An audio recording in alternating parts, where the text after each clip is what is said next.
Magic 107.5, 97.5, the real sound of Atlanta. Beezy Baby in with Tyrese today. Hi, friend. How are you? I'm good. What's happening? How are you? I am well. You came in real. I've never met you in person. I've hosted several concerts where you performed, and you were always very kind, but very about your business. And you walked into the room today kind of on that same energy, just kind of like, I'm here, I'm about my business.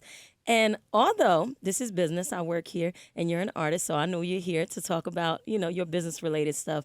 I want to get to know you a little bit more.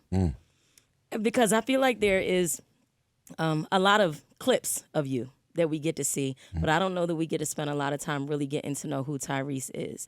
And I think this is an opportunity for not only me to do that, but for other people that, maybe a fan of your movies or your music, to learn and grow to be a fan of Tyrese. Well, good luck with that. It lands either way sometime. Sometime you can speak up on things and people be like, oh, man, I'm committing myself to the full journey of this artist. And at other times when people may not agree with certain things you say or how you go about saying it, they be like, I'm cool. So I definitely want to use this time to always catch a vibe with the listeners or anybody I'm chopping it up with. So let's get it. So let's go back to the beginning. Oh God! We're gonna go back. How much time do we have? We got time. So, raised in LA by a single mom. So, talk about how it was to grow up in that space. And I don't just want to talk about the fact that you grew up with your siblings and your mom raising you, but how it felt to not have that relationship with your dad. Because I think that's an important component to why you feel how you do today about the things you're going through currently. Well, I didn't have a relationship with my dad, meaning my dad was absent, typical deadbeat. That a lot of us have unfortunately had to experience the life of being raised by a single mother. But I also didn't have a great relationship with my mom. I mean, she was there and he wasn't there. But a lot of my traumas came from my mama. She was an alcoholic. Which was a demon that she couldn't shake for like 27 years. So everything about my childhood was wrecked due to alcoholism and all the emotional, verbal, and physical abuse that happened in my house. All of the different things that I was exposed to as a kid growing up that kind of rocked my innocence. So you could still have a very healthy and functioning childhood, even growing up in the ghetto. So many people associate money with happiness, but there's a lot of very rich, miserable people. And, the more money, the more greed, the more evil that could show up at your desk or your dinner table. So so many people associate money with happiness. And then I say, well, if money makes you happy, why are so many people committing suicide? So I think there is a balance between actual love and feeling like your mom loved you and was fully present and protected you from the bads and the evils of the world versus inviting them into your house. So I had a relationship with my mom that was beautiful and special within all of the stuff that was toxic. And I didn't have a relationship with my father at all. Which all of these things, like I don't drink to this day because my mama drank. I'm a control freak because everything about my environment was so out of control. It made me want to fight to be more in control of the people around me, the surroundings, the friends, the friendships. We all fall short. But I try my best to create as many peaceful and beautiful environments as I can within my control. Do you think your mom tried her best? I think she did. I think my mom was the product of an alcoholic being raised by an alcoholic. It's a generational curse. That's actually when I finally forgave my mom for the way that she raised me. One time we was, at this crib. I invited my mom over just kind of randomly. I was like, Mom, let's just spend some time. Like I was about to travel something. And I was like, let's just spend some time. So I invited her over and I wrote about it in my first book called How to Get Out of Your Own Way. where I finally got to ask my mom a bunch of questions about her childhood and how she grew up. And literally everything that my mama described about her childhood that was dark, that was evil, that was abusive, from the alcohol to all these men that was in her house, and her mother let them completely take over the house.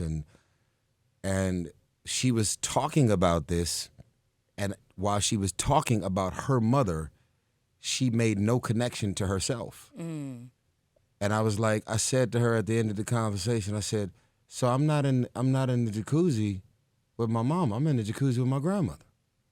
She said, I'm not. I ain't nothing.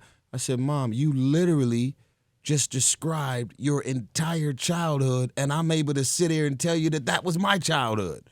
And she was not able to make the connection that she became her mother. And that's when I forgave her. Do you think there are any connections? You being able to look at your mother and see her mother in her. Are you able to look at your mom and see pieces of her in that dysfunction or that discord in you?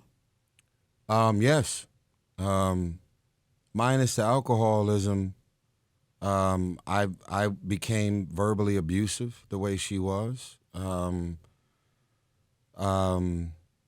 There was a selfishness about my mom that got passed on to me before I got in front of it and changed it.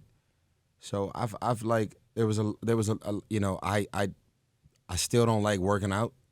I eat everything in sight the way my mom did. And when you look in the mirror and you don't like what you see, but yet you don't have the discipline to correct it, it's still something that I'm struggling with my mom. Yeah, so it's been a lot of connection. Like, you can use your tongue to pour and lift, and you can use that same tongue to rip somebody up into pieces. And I seen my mama kill people with her words, including me. I'm glad you got to a place where you forgave her before, she transitioned, because that would have been a whole nother thing to unpack. And there are so many people out here that have really bad relationships with their parents. And I had a difficult relationship with my mom, and I was in and out of foster care and group homes. And through my life, I really couldn't understand. I didn't see my mom as a mom. I mean, as a person, I saw her only as mom. So I wasn't able to really look at all of the stuff she had gone through that created, who she was. And like you, once I was able to see her as a person, I could forgive her. And then it allowed me to kind of heal the holes, in my heart, and to grow so that I could become a better parent. And it sounds like, it was the same thing for you. Mom and dad is not semen or egg. Mom and dad is relationship. Mom is not blood. It's who raised me, who instilled the most in me, who guided me, who course corrected me. That's what a mother is. A father is the man that showed up, whether it's biological or a neighbor. It's a pastor. It's a teacher at school who decided before and after the class, I'm going to have these conversations with you because you got so much potential. Why did you commit yourself to my journey? That's a father to me. And I've been blessed to have so many mothers and so many fathers beyond my biological. So I feel like, as your journey feels very different than mine, the fact that you grew up in foster care and group homes and all of these different things, which I'm sure contributed to a lot of strife and abandonment issues, just feeling like displaced, and from the flick of a pen, I'm now meeting another mother and father of the week, and you're just bouncing around and feeling unsure about where you belong. And then the motherly figure creates that sense of belonging. The fatherly figure creates that sense of belonging. Let him in, please. Yeah. Thank you. Where's that brother? Thank you so much. Okay, perfect. Yeah, so thank you, sir. All right. So yeah, I think I think the concept of brother and sister, it's abused. Your blood you're my brother by blood, but if I don't connect to you, then we're just like a circle and a square trying to figure out how to fit. There's nothing about you vibrationally that connects to me, where I'm going, what my visions, my dreams, my life's intentions are. So who am I connecting with that's going to contribute to where I believe God has taken me? And who's going to help sharpen my knife in the areas where I'm unsure about where I'm going and what I'm here to do? So yeah, it's a lot, but it's that for me. It's you know, how does the person who felt homeless while going from house to house in a foster care group home setting, how does this person finally find someone that makes them feel the stability that they've never felt in their life? I don't feel homeless anymore now that I'm with you. I don't feel homeless now that I'm with these friends and these surroundings and these coworkers, or whatever it may be for you. I think we're all in our own way just on this journey to figure out who do we connect with. Well, I think for me, and I just from what I see of you on social media, not what I know, but I think we both have a solid foundation in Christ. And I think when you find that thing, that's the foundation that everything else is built on. So that for me was home, you know, and then you kind of find your people in that way. But I think it's also important to heal. And although I may not 100%. Or not. No, I think you have to. You don't think healing's a requirement in No. order to better? No. Sometimes when you heal, you got no more books to write.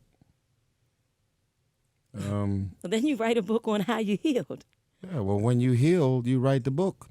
But sometimes when you allow yourself to feel the pain and stay in it, you got more to write about. You got more to talk about. Sometime on the other side of healing, you stop talking. And, I mean, you know, the pastor that's been through every level there is of mental, emotional, psychological, spiritual, environmental traumas, that's the pastor that is the most relatable pastor. And every time you show up to church, he's got a new message on his heart that's connected to something that he's seen, felt, experiencing now or experienced in the past. The pastor that talks about that one period of his life where there was a struggle, you got 3 sermons in you, then it's over. I don't want to hear nothing else. I'm asleep. I'm bored. Talk to me about the stuff. You know, I'll never forget, I looked at this documentary one time about Marvin Gaye, and they said that he went through so much in his childhood. And on the other side of success, millions of dollars, #1, Motown, all these hits that he wrote, produced, released himself, was handing out to other people, duet albums with Tammy Terrell. The documentary, the guy that kind of was doing the bio, that wrote a book, was like Marvin was a tortured soul. And when his life became blessed, he got bored. And so where there was no drama, he created drama for himself so that he had something to write about. Heard it through the grapevine, was he cheating on his wife, Anna Gordy. Either it was either Anna Gordy or Jan Gay. And he was cheating on his wife, cocaine, partying, prostitutes, going big. And then he created this scenario in his mind that his wife was now cheating on him. So if you listen to the lyrics, bet you wonder how I know about your plan to make me through with some other guy I knew before. You should have told me yourself that you love someone else. Instead, I heard it through the grapevine. So he ended up going to like 20 hotels in the middle of the night, cocaine high out of his mind. And he knocked at all these doors at every hotel room. And as soon as somebody opened the door, he was looking over their shoulder looking for his wife in the room. Because he thought that his wife was in a hotel with another man cheating on him. But that came from his own behavior. It came from his behavior. So he ended up with the biggest song in the world because he ended up doing something behind his wife's back and then created a scenario in his mind that his wife was doing it to him, and he went to the studio and had something to sing about. Now, you think that's the only way for him to have achieved that greatness? No. Stevie Wonder ain't never went public about none of his problems, but he functions from a place of love. Right. And that's his choice, to sing about love instead of his pains and traumas. What's your choice? Both. I sing about sex, love making, affection, happiness, magic, strife, family, God, spirituality, pain, trauma, divorce. I like to cover the whole gamut. Where you think you are right now? Well, I'm still in the middle of recording my album about this divorce, and it's entitled Beautiful Pain. I'm also recording songs about the beauty that I've discovered in my pain. Which is? It's on the album.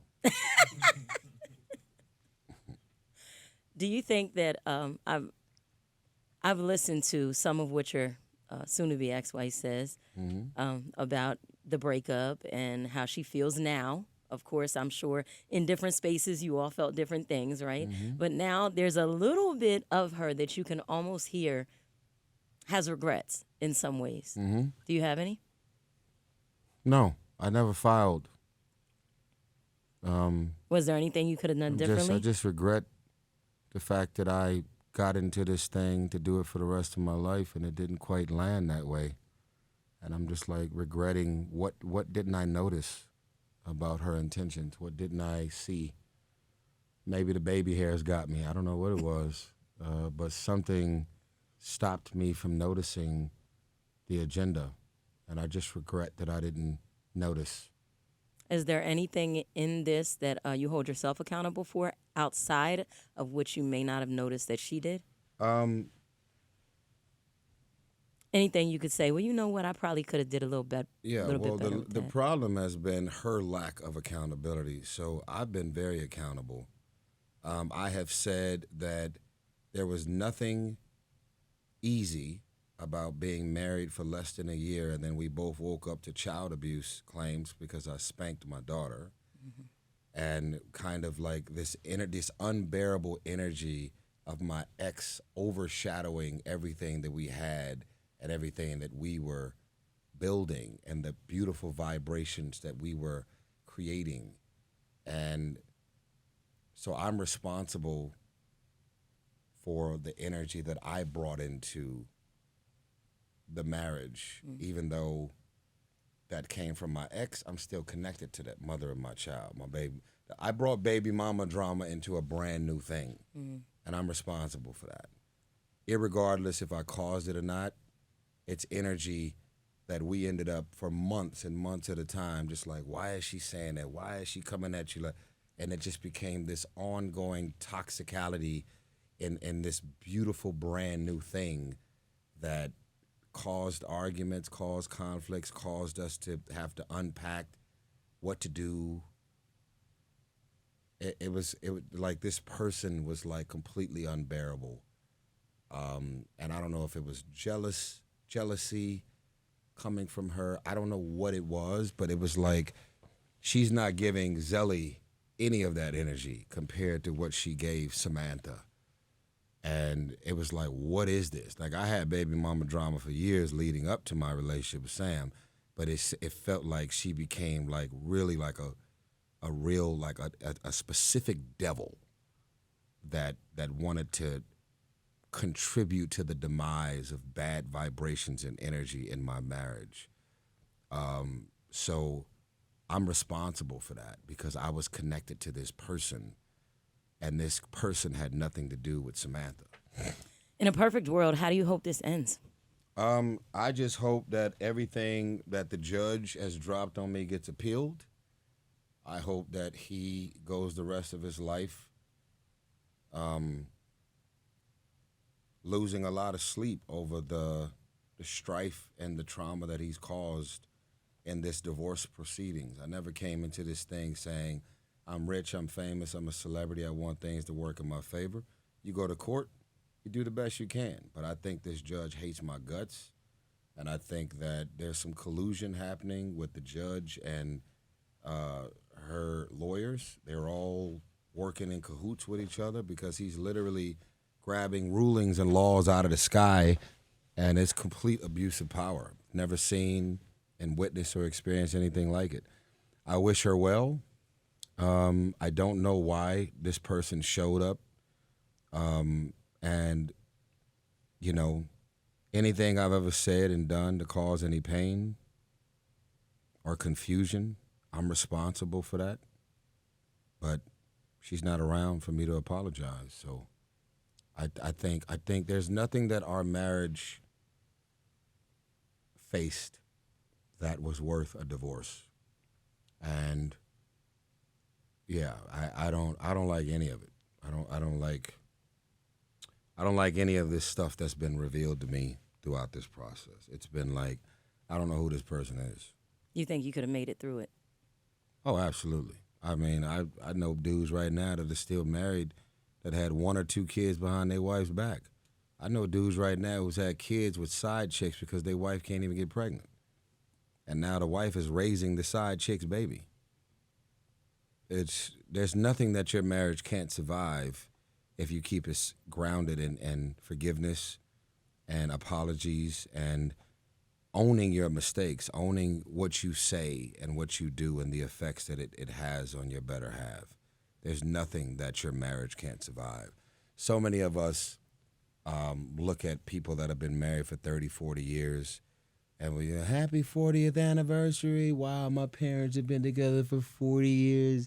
They're my biggest inspiration. But did your grandma tell you that she cheated on your grandfather? Did your grandfather tell you how many times he cheated on your grandmother before he pulled it together and cleaned it up? Did he tell you about all these other women and all of the things he said and did, surviving cancer and alcoholism? And did your grandfather talk about the chemotherapy when your grandmother lost all her hair and got down to 105 pounds and was unrecognizable and he had to love her through it all? That's the stuff. We are so focused on the anniversaries of a 40, 50-year-old marriage that lasts through it all. But that woman and that man made a commitment to God through thick and thin, for better, for worse, through sickness and health, money up, money down, till death do us part. And neither one of us are dead. So we made a promise to God, and we did not live up to it. And that's very disappointing. And I don't really care who's at fault. It could be her full fault or mine. The marriage did not last, and that is disappointing because I am a bad example in front of my 2 daughters. And that's what I carry every day. That's what keeps me up at night. And ultimately, that's kind of what matters, right? So as you look at how this is all playing out on social media and how, in a few years you'll have young adults seeing all this stuff being replayed, how does that make you feel? I just feel like I'm definitely going to let my daughters down with some of the things that I've decided to say and speak up on, but I also want them to know that what I experienced with their mothers that made me speak up and speak out has no reflection of who I want them to be or what I want them to become or gravitate towards in a man or a woman. I want them to be better than their mothers, and I want them to be in a relationship with a man that's better than their father. But while everybody else may make the choice to privately suffer, that's not my journey. How do you attack T.D. Jakes because he decides to get on stage and speak up on the things that God has brought him through? Is that embarrassing or is that inspiring? It's all in the way you look at it. And the way you do it, too. Yeah, that's it. Like, are we supposed to look down upon your mama because she threw you away and put you in a foster care system or group home? She gave birth to you and gave you away. Do we supposed to look down upon her because you decided to share that story? Does that mean that you're going to become a bad mother because you were raised by a quote-unquote bad mother? In part. Yeah. In part, it does. Because I didn't have a mother who was whole and who was healed and who was willing to be vulnerable enough to get the help she needed, it in turn did not teach me how to be a good one. And I screwed up. and I made some bad decisions, and I ended up incarcerated, and I left my children with someone else so that I could go do prison time, and I had to come home and put the pieces back together. Yeah, well, the So thing is, one you become does reflect the other. but it's also a choice, It is definitely right? a choice. So I am a father because I wasn't raised by one. Mm-hmm. So either you're going to become your problem, or you can become the problem solver. It's like, man, I don't ever want to have my daughters to feel like I just threw them away and abandoned them because that's what my father did to me. So whether I'm a man or whether I'm a girl or a boy, there is a feeling that's inside of me. There's a hole inside of my heart that's connected to my upbringing. So I'm going to raise my kids the same way I was raised and put a hole in their heart because I got a hole in mine? No. No, I think you do better, and I think you're trying to do better. Yeah, but you did not do better, as what you just said. You said I became my mom. I said in part. I didn't become my mother, but I made decisions out of that place of trauma because I hadn't healed. And I think we all do. I think that maybe because your father wasn't there, you are trying to make sure you're present because he wasn't present. Yes. But then there are some other things. Mother and father. Then there are also some things, like you said, that you'll have to answer to. Yep. Because you feel like you maybe didn't handle them the right way. Yeah. So this conversation, and to wrap this interview up, is more for me about the listener seeing somebody they love, you, Tyrese, and someone else they love, me, Beezy Baby, saying, hey, healing is not linear. Healing is constant. Healing is daily decisions to do better. Healing from what we've endured as children is something that we'll continue to do as adults, and the only thing that we can do is agree to do better. Yeah. I agree. I like it. You got a new song coming out? You got a new movie coming out? We're happy Well, for my you. new song is called Love Transaction. That was just what we just did. Yeah, is this love or just a transaction? It's both. Is my question that I posed after all that's been revealed to me about this divorce. You know, it's just like, man, this doesn't feel like love. This feels very transactional. You know, we often talk about friendships, and like, man, friendships don't come with an invoice. Got that right. So it's sad to realize that someone can fake a whole marriage and do the full duration of a child, and it's all motivated by money. Some painful stuff, but it's life. It happens. And, I'm looking forward to seeing how you feel, sound, speak on the other side of this. I don't right now. I know. I want to stay in it. If I heal tomorrow, I won't finish this album. You don't. This album might finish better than it started if you heal tomorrow. Because let's be real now. How do you sing from a painful place with pain that doesn't exist anymore? You believe in Jesus, right? Yeah. I believe in Jesus. But Jesus this ain't died. acting. No. This ain't acting, and neither was what Jesus did. He hung on the cross, and that was painful. But as a result of that, we now have eternal life. So you can have pain, and you can have healing and something that is blissful that goes on forever at the same time. So I don't think you have to pick a side. I think you just go through the motions and don't have to make a decision to stay anywhere. I'm not making the choice to stay here. I'm saying that there's benefits. If I write a poem 2 years from now, what I'm gonna write 2 years from now will look very different than if I tried to write a poem right now. Yeah. Some of the best art, from Salvador Dali to Basquiat to you name it, you know, if you're like, hey man, I'm gonna start painting on the other side of healing or getting closure or therapy and, you know, my spiritual journey and all that's vulnerable and open, I'm gonna paint then. That painting is gonna be very different than the painting while you're in front of this canvas bleeding with your paintbrush. Right. So I don't want to fully heal. I'm healing after each song is done. I got a song dedicated to my mother, and when I finish that song, There was so much healing that happened. But if I tried to sing that song today, what I tapped into while doing that song would not happen. I cried in that vocal booth. That thing wiped me out. And so yeah, I am okay with this process. And I look at interviews from 3 months ago and I'm like, damn, I don't even feel that way no more.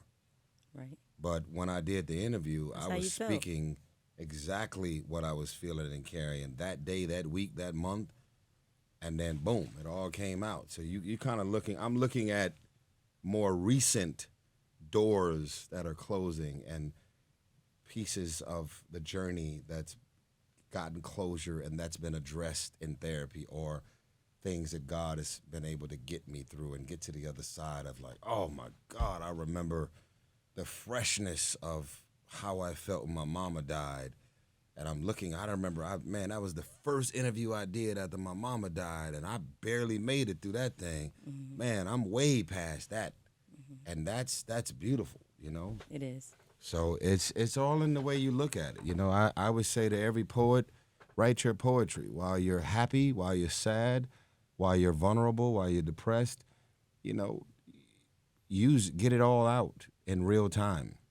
I mean, Jesus never wrote.